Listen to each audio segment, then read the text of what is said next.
PM Modi के चक्रव्यूह में उलझ कर रह गए चीन और मालदीव।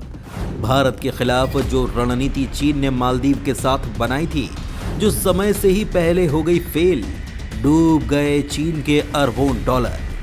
मोदी सरकार ने एक ही झटके में यूपीआई से कर दिया चीन का प्लान फेल। दोस्तों, मालदीव को साथ में लेकर चीन ने जो प्लान बनाए थे, जो सपने देखे थे, उनकी भारत ये दशा करेगा, किसी ने सोचा भी नहीं होगा। मालदीव को आर्थिक मदद का झांसा देकर चीन ने अपने स्पाई शिप और बाकी युद्धपोतों के लंगर मालदीव में डलवाने के लिए एक लंबी चौड़ी योजना बनाई थी। लेकिन भारत ने एक ही झटके में चीन का बंटा धार कर दिया और ये काम हुआ है भारत के यूपीआई सिस्टम से।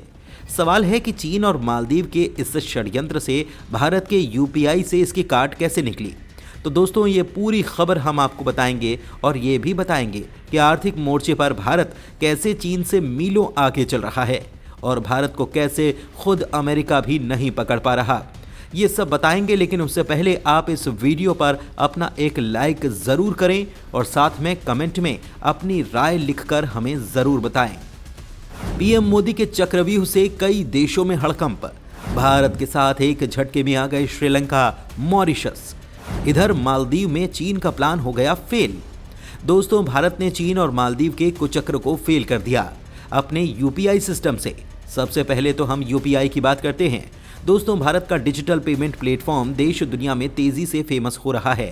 चीन, पाकिस्तान के बाद मालदीव भी भारत के यूपीआई पेमेंट पावर से परेशान हो रहा है, क्योंकि मालदीव के पड़ोसी देश श्रीलंका और मॉरिशस में भारतीय यूपीआई पेमेंट सर्विस यूपीआई को लॉन्च कर दिया गया है।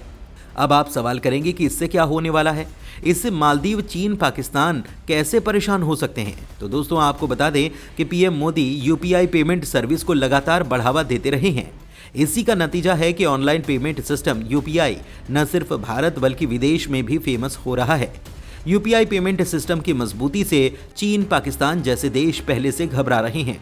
वहीं अब चीन और मालदीव की बढ़ती नज़दीकियों की काट खोजने में यूपीआई कारगर कदम साबित हो रहा है।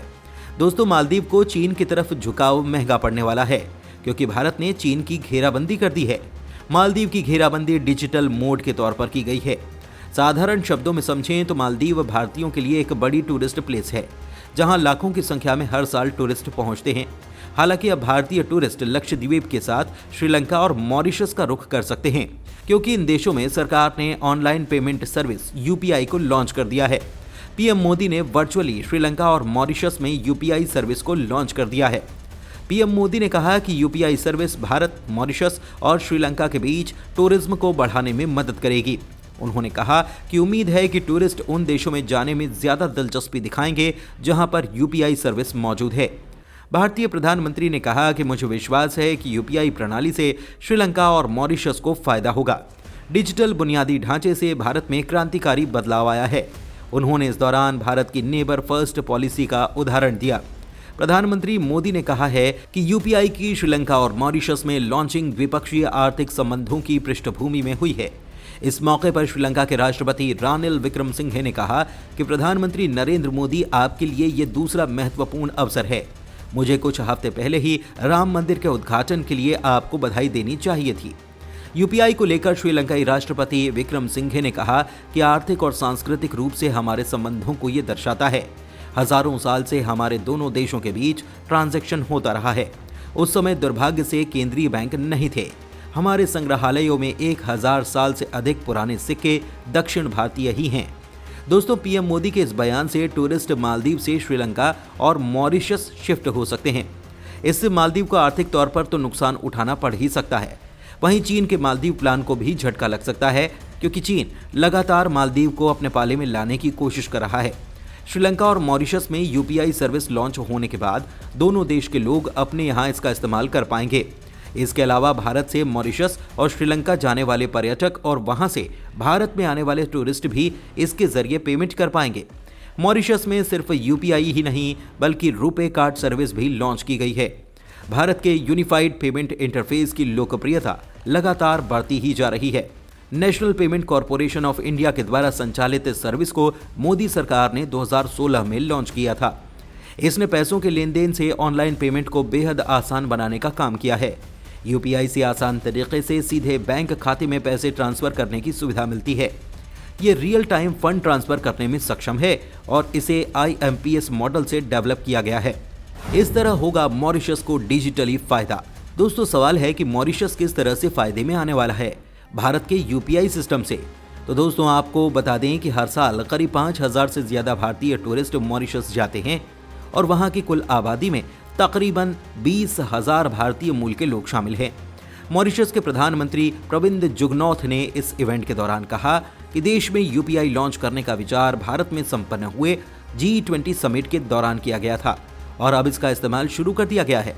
मॉरिशस में यूपीआई का इस्तेमाल करने के लिए यूजर को यूपीआई ग्लोबल और यूपीआई इंटरनेशनल डाउनलोड करना होगा और इसके जरिए आसान ट्रांजैक्शन सुविधा का वो लाभ ले सकते हैं।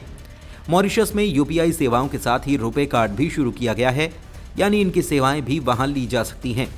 श्रीलंका और मॉरिशस में होने वाले यूपीआई लॉन्चिंग से पहले भारतीय payment system France, Singapore, UAE, Nepal और भूटान में एक्टिव है। बता दें कि यूपीआई के आने के बाद से ऑनलाइन ट्रांजैक्शन में खासी तेजी देखने को मिली है। इसमें साल दर साल इजाफा हो रहा है और इसका अंदाजा NPCI के आंकड़ों से देखकर लगाया जा सकता है।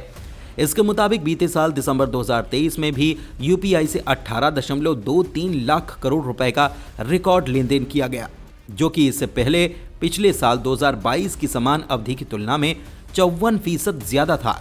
दोस्तों, आपको बता दें कि यूपीआई पेमेंट सिस्टम यूपीआई को national payment corporation of India यानी कि NPCI की तरफ से डेवलप किया गया है। यूपीआई एक instant real time payment system है जिसमें मोबाइल फोन की मदद से इंटर बैंकिंग लेन देन किया जाता है। वहीं रुपे भारत का ग्लोबल कार्ड पेमेंट नेटवर्क है जिसे ATM ऑनलाइन सभी जगह से इस्तेमाल किया जाता है। अगर डिजिटल पेमेंट की बात की जाए तो इस लिस्ट में भारत टॉप पायदान पर काबिज है। हाल ही में फ्रांस समेत कुल 11 देशों में यूपीआई सर्विस को लॉन्च किया गया था। वहीं श्रीलंका और मॉरिशस में यूपीआई पेमेंट सर्विस लॉन्च के बाद यूपीआई पेमेंट वाले देश की संख्या 11 से बढ़कर 13 हो चुकी है। डिजिटल पेमेंट में भारत का जलवा है कायम। चीन समेत कई देशों को भारत ने चटाई धूल। दोस्तों, डिजिटल लेन देन के मामले में भारत ने बड़ी मिसाल कायम की है। यूपीआई से लेन देन के मामले में भारत पूरी दुनिया में टॉप पर पहुंच चुका है। साल 2022 के डेटा के मुताबिक साल 2021 की तुलना में भारत सबसे आगे रहा है। देश के डिजिटल पेमेंट में 91% तक की बढ़ोतरी हुई है। डिजिटल पेमेंट के मामले में भारत ने चीन को भी काफी पीछे छोड़ दिया है। भारत का डिजिटल ट्रांजैक्शन 89.5 मिलियन रहा है। भारत टॉप पर है। भारत के बाद ब्राजील 29.2 मिलियन, चीन 17.6 मिलियन, थाईलैंड 16.5 मिलियन और साउथ कोरिया 8 मिलियन के साथ चौथे नंबर पर है। ये देश कभी डिजिटल पेमेंट के मामले में भारत से आगे हुआ करते थे। अब अगर इन चारों देशों के आंकड़ों को मिला दिया जाए तो भी भारत काफी आगे है। आपको बता दें कि कभी चीन डिजिटल पेमेंट के मामले में नंबर 1 पर था। साल 2010 में चीन का डिजिटल पेमेंट सभी देशों से ज्यादा था। चीन का उस समय डिजिटल ट्रांजैक्शन 1119 मिलियन था। दूसरे नंबर पर भारत था जिसका 370 मिलियन का ट्रांजैक्शन था। तीसरे नंबर पर अमेरिका था जिसका डिजिटल ट्रांजैक्शन 153 मिलियन था। भारत में डिजिटल पेमेंट तेजी से बढ़ रहा है। डिजिटल पेमेंट में भारत में साल 2010 के बाद से तेजी आई है। साल 2014 के बाद इसमें काफी उछाल देखने को मिला। भारत का डिजिटल पेमेंट का ग्राफ साल 2023 आने के साथ तूफानी तेजी से बढ़ा है, जबकि दूसरी ओर डिजिटल पेमेंट के मामले में चीन का ग्राफ गिरा है। भारत इस समय 89.5 मिलियन के स्तर को भी पार कर चुका है। साल 2022 के आंकड़ों के मुताबिक भारत में सबसे ज्यादा डिजिटल पेमेंट बेंगलुरु में हो रहा है। ये सबसे ऊपर रहा है। दिल्ली दूसरे नंबर पर रहा है। इसके बाद डिजिटल पेमेंट के मामले में मुंबई का नंबर आता है। बेंगलुरु में साल 2022 में 6,500 करोड़ रुपए के 29 मिलियन लेन देन दर्ज किए गए थे। धन्यवाद।